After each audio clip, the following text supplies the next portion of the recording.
I'm generally concerned about the idea of it. I think that the budgets are never, we're not running fat or anything like that, so I worry about where that comes from.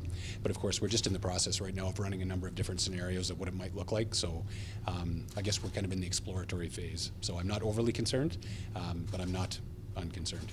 We want to make sure that the service meets the budget requests within the parameters that we do not want to see any decrease in service, and we will not accept any loss in membership. The service is in the process of hiring ahead of attrition, and it's very important to this commission that the service maintains that process so that we don't lose service members and the Calgary Police Service continues to maintain the service that Calgarians have requested.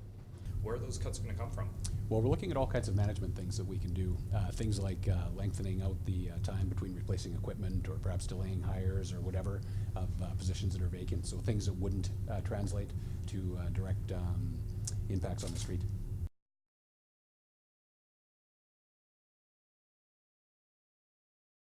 When we're at this stage, we're asking emergency services like Calgary Fire, EMS, and the police service to step in and fill pretty significant budget requirements. They don't carry, none of those services, including the Calgary Police Service, carry a lot of fat in their budget.